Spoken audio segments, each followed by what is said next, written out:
Fala galera, professora Bruna Coutinho aqui novamente para a gente dar prosseguimento na correção do simulado de linguagens aqui da AIO.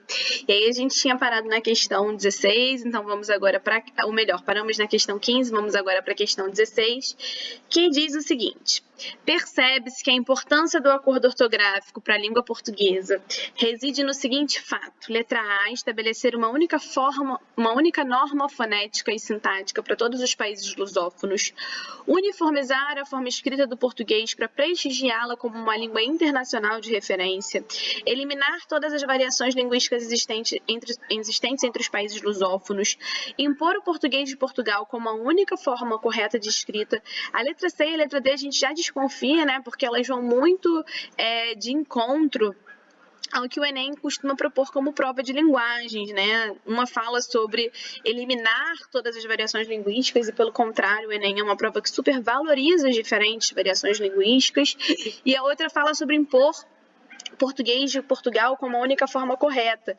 Isso também é prestigiar uma forma linguística perante outras, que seria uma opção de resposta que não é muito a cara do que o Enem costuma propor e pregar nas suas provas, né? Mas, para fechar, a letra E fala em criar novas palavras e termos para enriquecer o vocabulário da língua. Então, essas aí são as opções disponíveis. A gente precisa realmente, né? Vocês fizeram a questão, acredito eu, que precisaram retornar, né, ler o texto para, de fato, confirmar aí o gabarito, confirmar a resposta. E aí eu já vou direto, né, direcionei aí a minha tela para a parte do texto que traz essa resposta, tá, gente? Que é esse terceiro parágrafo, melhor dizendo, o quarto parágrafo aí que fala. Mas por que é importante que no plano externo a forma escrita do português se possa mostrar, tanto quanto possível, uniforme, de modo a poder prestigiar-se como uma língua internacional de referência, tem vindo a ser feitas tentativas para que caminhemos na direção de uma ortografia comum. Então, a opção que fala sobre uniformizar a forma escrita do português para prestigiá-la como uma língua internacional de referência, a letra B, é justamente o nosso gabarito, né? Isso comprova pelo trechinho que aparece ali, bem evidente, no quarto parágrafo, ok? Então, uma questão simples, basta ler o texto com atenção, né, com calma, que a gente consegue chegar ao gabarito sem grandes dificuldades. Depois, a questão 17 tem o seguinte enunciado: considerando as informações no texto, o impacto social da internet das coisas proporciona uma praticidade ao consumidor, êxitos de segurança, sérias preocupações de segurança, segurança e eficácia aos usuários, benefícios significativos ao consumidor. Percebam que essa também é uma questão de interpretação e a gente também precisa ir até o texto, né? Esse já é um texto mais curto. E aí, se vocês observarem, eu vou fazer aqui uma leitura rápida para a gente perceber o que como o enunciado diz, qual é o impacto social que a internet das coisas proporciona. Um dos assuntos mais procurados nos buscadores da web em 2014 foi a internet das coisas. Quando se fala no tema, a primeira coisa que vem à cabeça dos consumidores é a praticidade que se pode ter com os produtos integrados à tecnologia sem fio, automação, sensores e conectividade. Afinal, você está no trabalho programar sua máquina de café e a panificadora para que o seu lanche fique pronto na hora que chegar em casa, ou não é um grande benefício. Então, a praticidade é um ponto que aparece aí, percebam. Porém, e aí então ele destaca, né, um contraponto. Por trás de tanta praticidade, uma preocupação cerca os estudiosos: a segurança da informação. Os maiores problemas estão relacionados à falta de privacidade, falta de autorizações suficientes, falhas de criptografia e softwares inadequados de proteção. Então, percebam, né, que o foco aí, o contraponto colocado pelo autor, mostra que essa internet das coisas tem como impacto social preocupações relacionadas à segurança, né? Essa é a ideia central do texto, mais uma questão tranquila de interpretação, sem grandes dificuldades. A gente poderia até pensar aqui na praticidade, que é a letra A, mas se a gente observar no ponto de vista, na perspectiva do autor, mais sério, mais grave, mais importante, né, que cabe um maior destaque, uma maior atenção do que a praticidade, é essas preocupações de segurança, né? Por isso que esse seria o nosso gabarito. Seguimos aí, então, para a questão 18, que tem como enunciado o seguinte: com base no texto, a ópera é uma forma musical que se desenvolveu gradualmente ao longo da história, interage com conceitos universais, evita a interação com a realidade do mundo, se desenvolveu de forma isolada ou desconecta o poder da política. Mais uma questão de interpretação, a gente precisa ler o texto e concluir aí qual seria o gabarito, mas lembrando que quando a gente lê o texto, tendo feito a leitura antes das opções de resposta, a gente consegue uma visão mais direcionada, né? Então diz o seguinte, na questão 18: de todas as formas musicais, a ópera é a que gera mais emoção e paixão. Ao contrário da sinfonia, do concerto e da sonata, a ópera não se desenvolveu gradualmente. Então, essa já anula uma das opções de resposta que a gente tem lá. Ela interrompeu de forma explosiva no cenário da história, porém, o que a torna singular na música e faz de sua invenção um verdadeiro Big Bang é que ela é a forma segundo a qual a música interage com o mundo real. Opa, então aí está falando justamente sobre essa interação com os conceitos universais, né? Com o amor, com a morte, com a política. A história da ópera é manchada pelo sangue das revoluções. Na ópera, vê-se a fusão da música com histórias e ideias universais. Olha o gabarito aí. Uma combinação inevitavelmente irresistível. Nos séculos que se seguiram à criação da ópera, seu caso de amor com o poder, a política e o destino alcançou águas muito profundas. Então, esse trecho final também confirma, né, que existe uma relação entre a ópera e a política e o poder, o que invalidaria a letra E. E aí a gente vê que a letra B, que fala que a ópera interage com conceitos universais, conforme os trechos do texto que eu destaquei para vocês, seria o nosso gabarito, ok? Então, mais uma vez, como o Enem costuma propor mesmo, né, gente? Nada diferente do que o que a gente esteja acostumado a observar nessa prova. Uma questão de interpretação que está relacionada a uma leitura atenta do texto, está relacionada com informações que a gente consegue inferir e pressupor a partir da leitura do texto. E aí a gente já segue para a próxima questão, que tem um enunciado extenso que diz o seguinte: muitos termos e expressões da cantiga da Ribeirinha de Paio Soares de Taveiroz, um dos primeiros registros literários da língua portuguesa, são de difícil compreensão hoje em dia. Outros, apesar de inteligíveis, sofreram modificações, como é o caso de non e então, que são hoje não e então, respectivamente. Nesse tipo de transformação, reconhece-se a variação situacional, porque não e então compõem o estilo literário das cantigas, geográfica, já que a cantiga apresentada foi escrita em galego-português, histórica, visto que exemplifica as mudanças da língua ao longo do tempo, geracional, pois destaca a formalidade adequada ao se falar com os idosos, ou social, uma vez que revela as diferenças da língua nas camadas sociais. Pessoal, como eu disse a vocês, variação linguística é um dos conteúdos que mais aparece na prova do Enem, né? O Enem adora trabalhar, valorizar as diferentes formas de expressão, as diferentes variedades que a língua apresenta. Então, eu queria destacar aí com vocês a variação diafásica, que é aquela que está relacionada aos diferentes contextos comunicativos, né, as diferentes situações de uso, a variação diastrática, que está relacionada aos diferentes graus de escolaridade, né, do falante, a variação diatópica, que tem a ver com a região, né, com o local em que o falante tem origem, que o falante mora, e também a variação diacrônica, que está relacionada com o tempo, com a passagem do tempo, né, também é conhecida como variação histórica.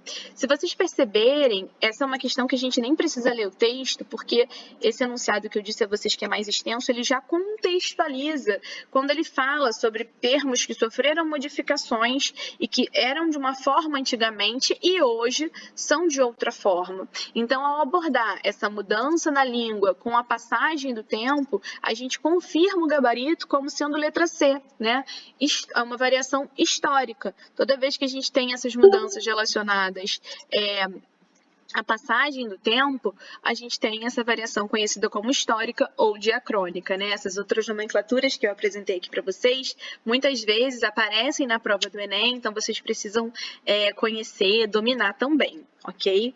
E aí a gente já parte para a próxima questão, questão 20, que traz o seguinte enunciado. Um dos princípios do teatro do oprimido é a troca de experiências entre atores e espectadores na peça teatral, objetivando a sedução da classe trabalhadora para o trabalho de base eleitoral, utilizando do contato pessoal, compreensão do teatro erudito de técnicas importadas para aumento do capital cultural do espectador, transformação dos clássicos do teatro internacional para a linguagem dos grupos de menor prestígio social, conscientização do teatro como uma ferramenta de trabalho político, social, ético e estético de forte impacto social, ou consolidação da crítica ao regime militar por meio de atrações musicais que celebram a cultura popular brasileira. Gente, essa questão está totalmente relacionada ao texto, então a gente vai fazer rapidamente a leitura. Esse é um texto mais curto, que a gente não vai gastar tanto tempo, então eu vou ler por completo com vocês, tá? Mas a gente já sabe, né, como a gente já fez a leitura do enunciado, que o foco aqui é ver a perspectiva a respeito do teatro que está sendo passado. Depois de exilado pelo regime militar, Augusto Boal se dedicou a pesquisar formas teatrais que pudessem ser úteis para os oprimidos e oprimidas, criando condições que ultrapassassem o papel de consumidores de bens culturais e assumirem a condição de produtores de cultura e conhecimento. Para tanto, sistematizou o teatro do oprimido, que poderia ser chamado de teatro do diálogo, que, partindo da encenação de uma situação real, estimula a troca de experiências entre atores e espectadores através da intervenção direta na direção teatral. Intervenção direta na ação teatral, visando a análise e a compreensão da estrutura representada e a busca de meios concretos para ações efetivas que levem à transformação daquela realidade. Ou seja, essa proposta, né, de teatro que está sendo colocada aí é uma proposta que está baseada na interação entre atores e espectadores e que tem como objetivo promover uma transformação social. O gabarito, então, é a letra D, né? Conscientização do teatro como uma ferramenta de trabalho político, social, ético e estético de forte impacto social. A transformação social é justamente esse impacto, né? E ele é político, ele é social justamente porque ele conta com a interação entre as pessoas. Então, essa é uma questão também de interpretação do texto que aparece aí na prova para vocês. Seguindo, a gente parte para a questão 21, que pergunta qual concepção artística pode ser associada à construção do texto. E aí fala em realismo, retratando a vida como ela é, né? De fato, o realismo é um movimento literário que ficou conhecido, que ficou popularizado por essa busca de aproximação com a realidade. Concretismo, que já é um movimento literário bem mais recente, após o modernismo, que destaca muito o aspecto estético dos textos, né? Então, que apresenta uma ênfase na forma visual. Normalmente, os autores do concretismo constroem com as palavras imagens. Poesia lírica, focalizando sentimentos e emoções. Então, a poesia lírica são os textos poéticos, né? Escritos em versos e estrofe, que trabalham os sentimentos, as emoções e também a musicalidade, no sentido de trabalhar a rima, a métrica, o ritmo do texto, né? Poesia épica, que é um texto em formato de poema, mas que apresenta uma narrativa, né? Que conta uma história, poderíamos dizer assim. E o surrealismo, né? Que é uma das vertentes das vanguardas europeias, uma das tendências de vanguardas que estão relacionadas, como o nome já diz, ao surreal, ou seja, aquilo que não é possível na realidade, que é irracional e que também tem muita influência do inconsciente. Para que a gente confirme a nossa resposta, a gente precisa ler o texto, né? E até focar um pouco no formato, como ele está escrito. O texto diz o seguinte: qualquer que seja a chuva desses campos, devemos esperar pelos estios, e ao chegar os serões e os fiéis enganos, amar os sonhos que restarem frios. Porém, se não surgir o que sonhamos, e os ninhos imortais forem vazios, há de haver, pelo menos por ali, os pássaros que nós idealizamos. A gente aqui nem precisa dar continuidade, porque a gente já percebe que não tem uma narrativa, então não é uma poesia épica, não é um texto realista, no sentido de buscar uma aproximação com a realidade, também não traz uma valorização da estética se enquadrando no concretismo e muito menos trabalha com o inconsciente, com o racional, que seria característico do surrealismo. O que a gente tem aí, na verdade, é justamente um texto que foca nos sentimentos e nas emoções e na musicalidade, né, nesses traços da poesia lírica, por conta das rimas, das métricas. Então, o gabarito seria letra C de casa. Beleza, pessoal? E aí a gente já parte para a questão 22, que traz aí um texto e o seguinte enunciado. Um texto do Marcos Bagno, né, que é um autor aí que está sempre aparecendo na prova do Enem, que se destaca na sociolinguística, que tem muitos estudos relacionados às variações linguísticas. E o enunciado diz o seguinte: o texto ilustra a característica da língua de variar no tempo, no espaço e em diferentes contextos socioculturais. Olha aí como essa questão é a cara do Enem, né? Indicando ser um falante culto, aquele que... Gente, essa é uma questão que a gente até poderia ler o texto, mas sem ler o texto a gente já consegue identificar a resposta pela razoabilidade de cada uma delas, né? Segundo a perspectiva da sociolinguística, né, dessa visão variacionista que o Enem tem, né, sobre a linguagem, que eu venho falando com vocês ao longo desse vídeo, o que seria o falante culto, né? É aquele que adequa as formas da língua aos diferentes tipos de interações sociais, é aquele que descarta as marcas de informalidade dos contextos em que são necessários, ou seja, você não pode nunca adotar formas de expressão que sejam informais, mesmo em situações em que isso seria necessário? Claro que não, né? Isso é absurdo. Emprega palavras com sentidos diferentes para marcar sua identidade geográfica? Não, a identidade geográfica, né, ela é justamente marcada por palavras que têm o mesmo sentido, mas que vão ser diferentes em regiões diferentes, como, por exemplo, aipim e macaxeira, né? Tangerina e mexerica, bolacha e biscoito. Utiliza inovações de vocabulário em contextos diversos para explicitar sua faixa etária e despreza o emprego de formas da língua previstas por gramáticas e manuais. Essa letra E também é absurda, né? A gente não pode desprezar o emprego daquilo que está previsto por gramática e manual, sobretudo em contextos formais de comunicação, como, por exemplo, uma redação do Enem que vocês vão fazer. Então, até pela contextualização que o enunciado traz, pelo nosso conhecimento de mundo, de quem é o Marcos Bagno, né? Pelo fato de entender o que é a sociolinguística e qual é a visão de linguagem que o Enem costuma pregar nas suas provas de linguagem, certamente aí o gabarito é a letra A, ok? Essa prova ela faz questão de sempre enfatizar a importância da gente reconhecer todas as variações da língua e sempre levar em consideração os contextos, as interações sociais, as situações de uso na hora de estudar a linguagem. E aí, seguindo, a gente vai para uma outra questão que fala sobre a nova proposta de reforma ortográfica e a questão quer saber qual é o posicionamento do autor do texto a respeito dessa nova proposta. Ele é favorável, porque ele acredita que a simplificação da ortografia facilitará a escrita.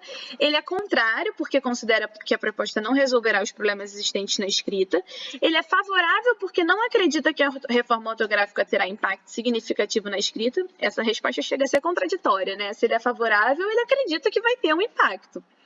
Favorável, desde que a reforma ortográfica considere a diversidade de pronúncias existentes, ou contrário, pois considera que a reforma ortográfica tornará a escrita mais complexa.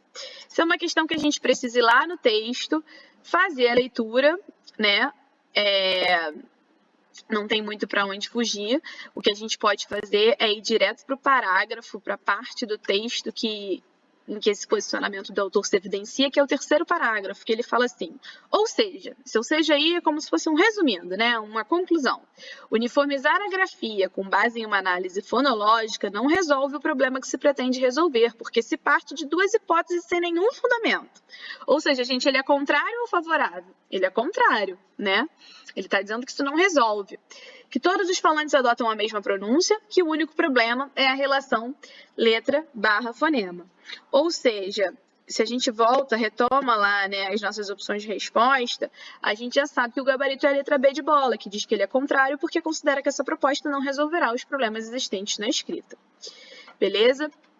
E aí agora a gente parte para a questão 24, que tem o seguinte enunciado: a importância da dança para as pessoas com deficiência define-se não somente pela função estética, mas principalmente ou seja, o foco da dança é o foco social, né? O foco por trás daquilo que a gente vê.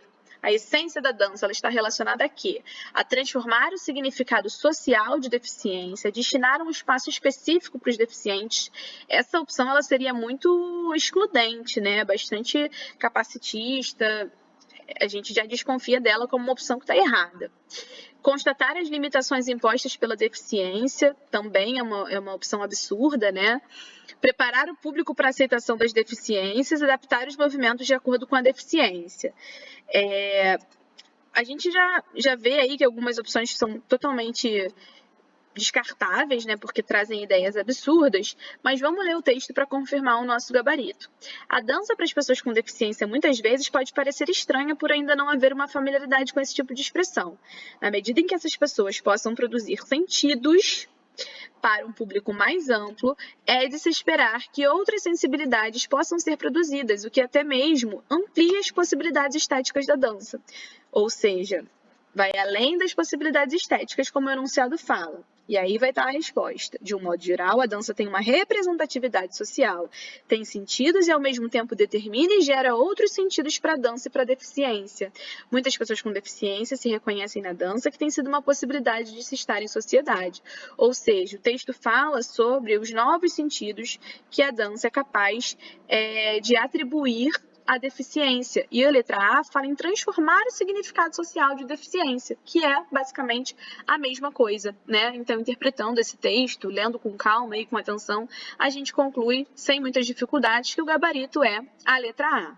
E para fechar esse bloco aí de resolução de questões, a gente vai agora para a questão 25, que tem o seguinte enunciado: a estratégia argumentativa predominante nas falas das representantes da WWF e do Greenpeace é o apelo à autoridade, utilizando a posição das representantes nas organizações para validar suas informações, emoção, despertando sentimentos de preocupação e alarme em relação às mudanças no Código Florestal, lógica, apresentando fatos e dados que comprovam a necessidade de manter o Código Florestal inalterado, tradição, defendendo a manutenção do Código Florestal como parte do patrimônio legal brasileiro, ou popularidade, sugerindo que a maioria das pessoas é contra as mudanças no Código Florestal.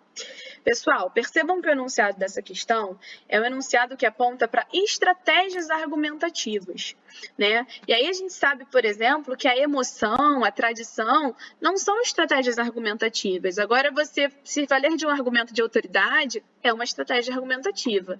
A lógica, né, poderia estar relacionada aí aos métodos de raciocínio lógico, que sim, são estratégias argumentativas, e a popularidade também não seria uma estratégia argumentativa. Então, a gente fica mais entre letra A e letra C, né? Sem ler o texto, só mesmo contando com as nossas noções sobre o que são estratégias argumentativas. E aí, observando um pouco mais desse enunciado, a gente vê que ele fala da estratégia argumentativa relacionada com as falas de representantes, né? Representantes relacionados, por exemplo, ao Greenpeace. E o tema do texto, né? Se a gente der uma olhada rapidinho ali no título, é sobre o Código Florestal. Então, o Brasil perde a liderança ambiental ao mudar o Código Florestal.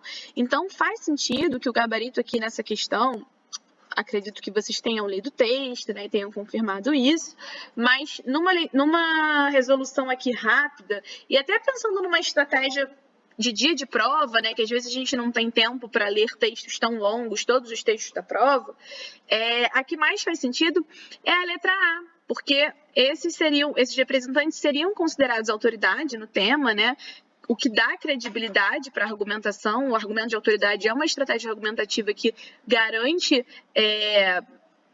maior validade aos argumentos. Então, isso confirma a letra A, né, que fala em um apelo à autoridade, utilizando a posição dos representantes nas organizações para validar as suas informações, ok? E aí, esse seria o gabarito da questão. A gente encerra aqui esse bloco e já espero que vocês assistam em sequência, né, o próximo vídeo, que tem o próximo bloco de resolução de questões desse simulado.